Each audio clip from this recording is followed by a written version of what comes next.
జనవరి 1వ రోజున మర్చిపోకుండా ఈ చిన్న పరిహారం చేయండి. ఇలా చేస్తే చాలండి, ఈ సంవత్సరం అంతా కూడా డబ్బు వస్తూనే ఉంటుంది. ఇక మీకు తిరుగుండదని చెప్పొచ్చు. కొత్త సంవత్సరంలో బాగా కలిసి రావాలన్నా, ఇబ్బందులు ఉండకుండా ఉండాలన్నా, ధనానికి లోటు లేకుండా ఉండాలన్నా సరేనండి, ఇప్పుడు చెప్పే విధంగా ఏంటంటే గనక ఈ చిన్న పరిహారం ఆచరించండి. ఇది చాలా చాలా శక్తివంతమైన పరిహారం అన్నమాట. దీన్ని చేసుకోవటం వల్ల ఏంటంటే గనక మంచి జరుగుతుంది, మంచి ఫలితాలు కూడా ఉంటాయి. చాలా వరకు కూడా ఏంటంటే గనక మనం ఎంత సంపాదించినా కానీ రూపాయి కూడా మిగలదండి. లక్ష్మీదేవి అనుగ్రహం ఉండనే ఉండదు కదా.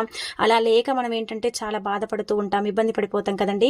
అలాంటి వాళ్ళు ఏంటంటే గనక ఈ జనవరి 1వ తేదీ మీ పూజలన్నీ కూడా అయిపోయిన తర్వాత, మీరు గుడికి వెళ్ళొచ్చిన తర్వాత ఈ పరిహారం చేసుకోండి. ఇది చిన్న పరిహారం, సంవత్సరం పొడుగునా కూడా మనకి ఏంటంటే గనక ఫలితాలను ఇస్తుందన్నమాట. అందుకే ఒక ఎర్రటి వస్త్రం కొత్తది తీసుకోండి. తీసుకొని అందులో ఏంటంటే గనక గుర్తు పెట్టుకోండి, మీరు 11 రూపాయలను పెట్టుకోండి, లేదంటే గనక 5 రూపాయలు కూడా పెట్టొచ్చు. 2 యాలకులు పెట్టండి, 2 లక్ష్మీ గవ్వల్ని పెట్టుకోండి, కాస్తంత పచ్చకర్పూరం పెట్టండి, ఆ తర్వాత చిటికెడు కుంకుమ